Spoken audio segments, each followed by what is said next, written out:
Salam ngopi-ngopi, ngobrol pintar penuh inspirasi.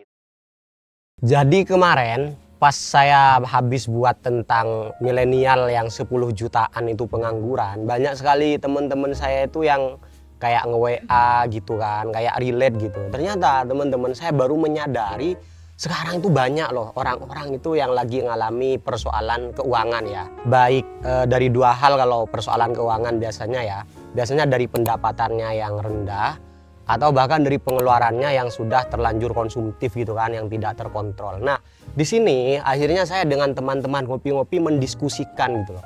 Gimana sih kita itu bisa bisa mengantisipasi gitu ya. Gimana kita supaya bisa merencanakan keuangan kita dengan lebih baik. Nah, kita akan sharing dua hal penting tentang cara kita untuk mengatasi persoalan-persoalan ke depan. Jadi untuk teman-teman yang sedang mengalami persoalan keuangan, baik karena sedikitnya pendapatan atau karena tidak terkontrolnya pengeluaran, sampai ditagih-tagih, sampai banyak orang-orang misalkan teman-temannya udah dipinjemin semua. Ini kita mau sharing, semoga bermanfaat. Kita membagi materi ini menjadi dua bagian ya teman-teman. Satu tentang pendapatan, kedua tentang manajemen. Karena banyak sekali orang biasanya juga bermasalah dalam hal manajemen gitu kan. Nah, dalam konteks pendapatan, saya ingin merekomendasikan buku yang bagus banget ya teman-teman, yaitu buku yang ditulis oleh Ustadz Nasrullah dengan judul Magnet Rezeki. Ini bagus banget. Di sana ada bab yang namanya terumbu karang. Terumbu karang itu sekilas membahas seperti ini. Dari mana sih sumber rezekinya ikan itu? Yang ketika ikan itu tahu sumber rezekinya, maka dia tidak akan pernah merusaknya, maka dia akan merawatnya, karena dari sanalah ikan itu bisa hidup. Ikan biasanya akan menjawab mungkin kalau seperti manusia ya, seperti ya rezeki saya asalnya dari terumbu karang gitu. Makanya tidak ada ikan yang ngebom terumbu karang atau merusak terumbu karang, karena dari sanalah dia hidup dan dia melestarikan terumbu karang untuk melanjutkan kehidupannya. Kalau kita nanya ke monyet, dari mana sumber rezekimu? Barangkali monyet akan bilang dari buah-buahan, dari pisang. Makanya monyet tidak akan merusak sumber rezekinya. Tapi ketika ditanya ke manusia, manusia itu bingung loh teman-teman. Dari mana sih asal rezeki kita itu? Ada yang bilang dari pekerjaan, bahkan ada kan yang nggak kerja itu tetap dapat rezeki gitu kan. Terus ada yang bilang dari jabatan, ada orang yang tidak punya jabatan tetap dapat rezeki. Tapi karena banyak orang tidak tahu sumber rezekinya, maka dia tidak bisa memeliharanya dengan baik, tidak bisa merawatnya dengan baik, sehingga sumber rezekinya semakin mengecil atau fluktuatif gitu kan, tidak menjadi lebih baik begitu. Nah, di buku itu dijelaskan bahwa sumber rezeki kita sebagai manusia itu adalah dari memuliakan dan membahagiakan orang lain, teman-teman. Jadi di sana dijelaskan bahwa sebenarnya rezeki kita itu kan diturunkan oleh Allah itu melalui orang lain gitu kan. Baik kalau sekarang sudah semaju ini, baik aplikasi atau apapun, tapi pada dasarnya itu kan dari orang begitu kan, dari orang lain begitu. Nah, semakin kita bisa memuliakan atau membahagiakan orang lain, maka semakin terawatlah sumber rezeki kita. Karena memang orang akan melihat kita sebagai orang yang positif, sebagai orang yang suportif, sebagai orang yang energik, punya semangat seperti itu barangkali, atau dipandang sebagai orang yang berintegritas gitu kan kalau kita selalu positif seperti itu. Maka salah satu tips untuk pendapatan sebelum kita masuk pada yang lebih teknis adalah perbaiki dulu mindset kita, sikap kita terhadap orang lain. Kalau teman-teman sering julid, sering iri, sering ngeluh misalkan, sering menghina, itu ganti aja mindsetnya pada gimana sih kita itu bisa selalu membahagiakan atau memuliakan orang lain, orang-orang di sekitar kita, orang yang kita kenal, karena itu akan berpengaruh besar dalam rezeki kita ya, untuk rezeki kita ke depannya. Yang kedua yang bisa kita sharing tentang pendapatan itu adalah menghargai hal-hal kecil. Teman-teman, saya punya kenalan itu satu angkatan dengan saya, satu organisasi juga dengan saya, yang dia itu tidak mau bekerja, sekitar sudah beberapa tahun tidak bekerja oleh karena tawaran yang dia dapat. Dia sebenarnya qualified gitu kan, karena sudah mungkin menempuh pendidikan tinggi, merasa qualified banget. Dan ternyata tawaran yang dia dapat itu hanya pekerjaan yang gajinya 1 juta, yang gajinya 1,5 juta begitu, kadang yang gajinya 500, dan dia tidak pernah ambil gitu kan. Dia menolak karena menurut dia, mungkin ya pernah cerita teman saya itu, dia itu layak untuk gaji yang minimal UMR Surabaya gitu, UMR Jakarta. Jadi di luar itu dia tidak ambil. Apa yang terjadi teman-teman? Yang terjadi sudah beberapa tahun ini beliau hidup ya dari orang tua, ya dari minjem dan lain sebagainya. Dia belum bisa kayak mandiri gitu, karena memang dalam konteks pendapatan kita harus menghargai hal-hal kecil begitu teman-teman. Meskipun mungkin pendapatan kita di bawah kualifikasi kita, anggap kita sudah layak, dengan keahlian kita sudah layak dibayar 10 juta, tapi ternyata kita hanya dapetin pekerjaan yang gajinya cuma 2 juta, just do it aja, lakuin aja, karena dari sana kita nanti akan terlatih. Dan bahkan kalau kita kan yakin ya dari proses begitu, dari kualitas kita itu dalam konteks keuangan itu, meskipun kita melakukan hal-hal kecil, misalkan dilakukan setahun, 2 tahun, 3 tahun, 4 tahun, itu sebenarnya yang bisa benar-benar mendorong kita pada pendapatan yang lebih besar. Jadi jangan hanya fokus pada hal-hal yang besar begitu. Jadi hargailah hal-hal kecil, karena dalam konteks keuangan tuh kadang kan soal psikologi gitu kan. Dan terutama kalau sudah berkeluarga, mau besar mau kecil, itu yang penting ada pemasukan aja dulu, nggak apa-apa. Nanti seiring berjalannya waktu akan ada momentum di mana kita layak dapetin yang besar itu, selama kita melakukan dan menghargai hal-hal kecil. Sebaliknya kalau kita sering ngeblok, mental kita ngeblok, tidak mau dengan bayaran yang segini, tidak mau dengan yang pekerjaan ini, terlalu picky dan lain sebagainya, itu sebenarnya tidak masalah sih. Tapi dalam banyak kasus itu membuat kita tidak ngapa-ngapain dalam waktu lama, dan membuat kualifikasi kita itu turun sendiri loh kalau kita lama gak melakukan apa-apa. Jadi untuk melatih itu hargai proses, hargai hal-hal kecil begitu. Rezeki yang kecil tidak apa-apa, hargai. Selanjutnya adalah lingkungan teman-teman. Lingkungan itu adalah satu hal yang sangat penting ya. Bahkan ada pepatah bilang itu kita tidak akan pernah bisa mengalahkan lingkungan gitu kan.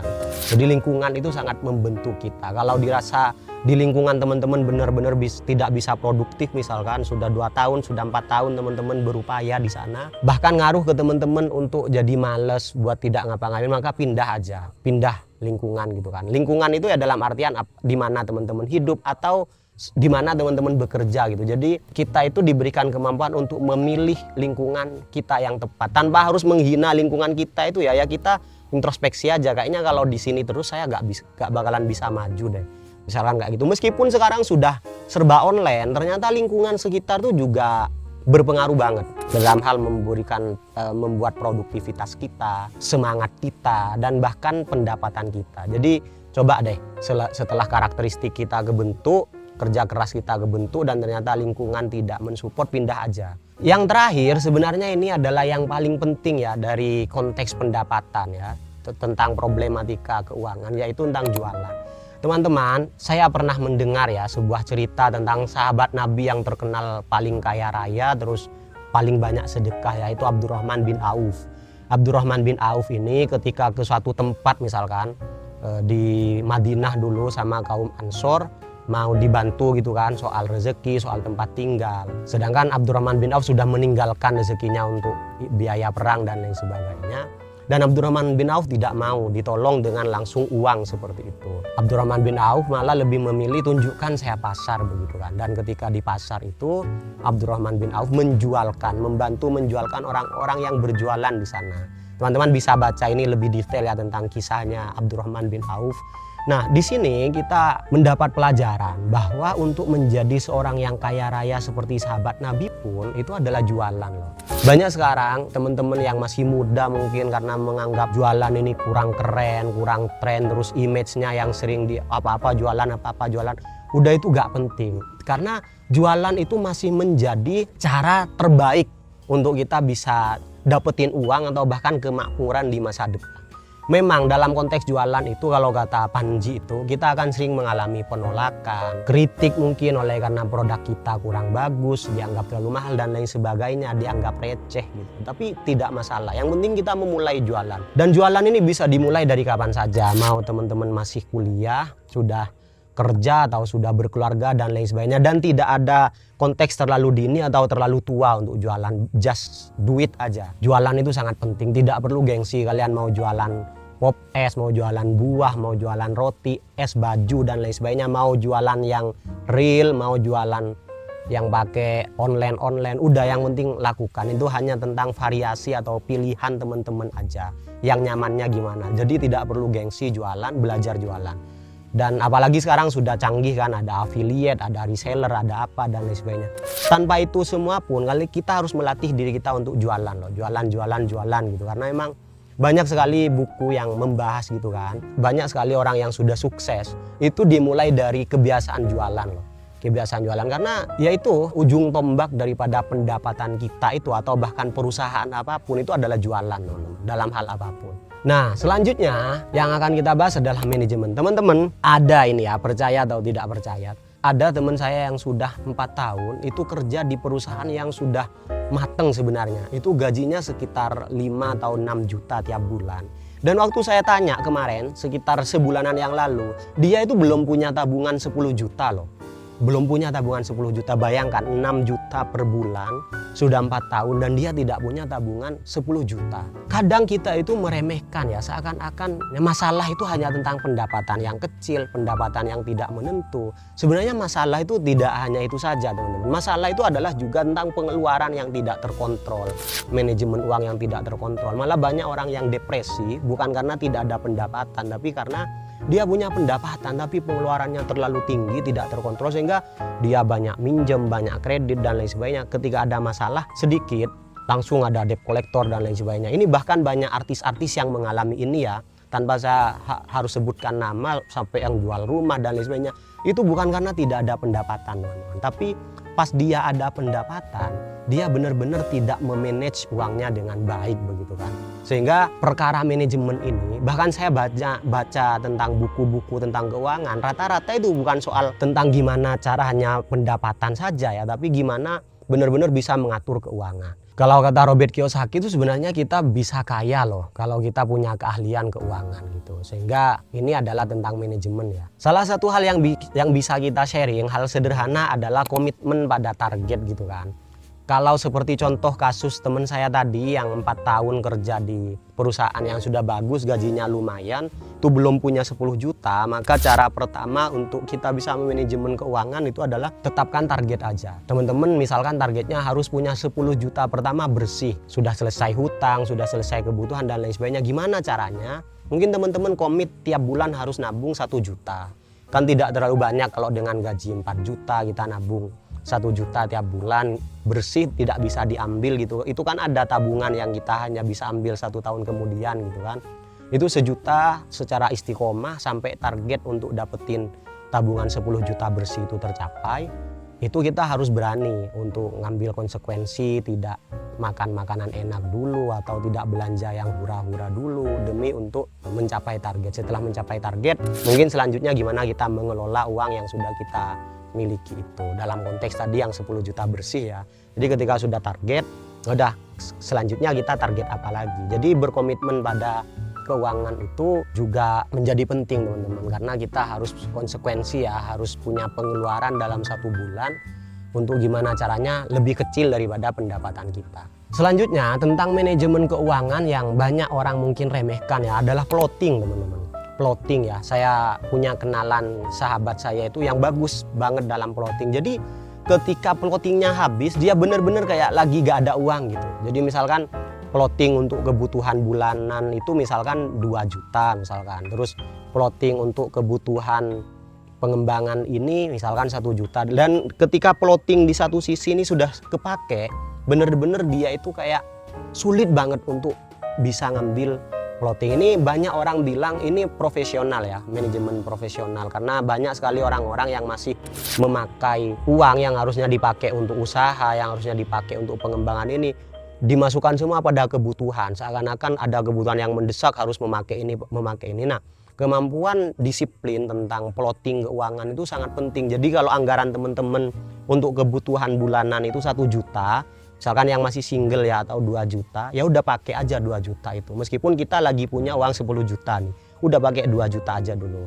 Biasanya penyakitnya orang tuh kalau kita lagi punya banyak uang, misalkan yang biasanya dengan 2 juta sudah kita bisa hidup nyaman gitu, itu biasanya kita spending bisa sampai 5-6 juta kayak gitu. Sehingga dalam beberapa jangka ke depan tuh panik, kenapa ya kok kita belum punya apa-apa padahal gaji kita besar misalkan.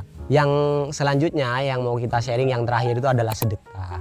Loh gimana sih, ini kan bahas tentang keuangan kok sedekah. Nah teman-teman, banyak hal yang tidak kita sadari ya tentang betapa pentingnya sedekah. Ternyata sedekah itu masuk pada gimana kita memanajemen keuangan kita. Sedekah itu tidak harus banyak teman-teman.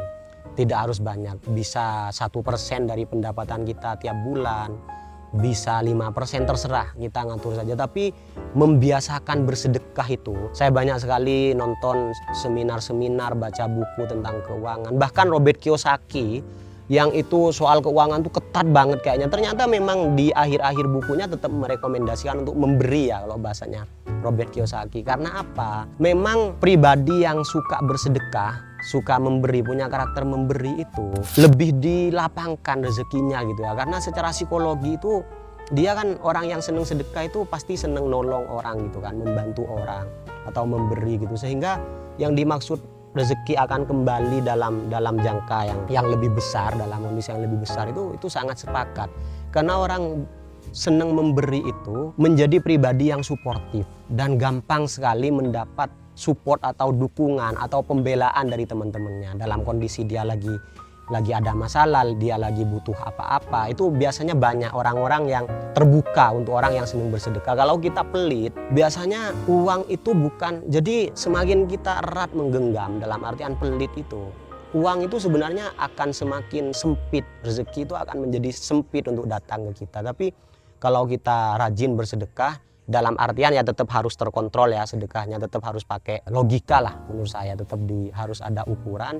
Itu akan memberikan dalam jangka panjang feedback yang sangat positif dalam konteks keuangan. Nah inilah yang bisa kita sharingkan tentang gimana sih untuk teman-teman yang lagi ada permasalahan keuangan untuk bisa menanggulanginya supaya ke depan tuh bisa lebih baik lagi dan tidak mengalami masalah yang serupa.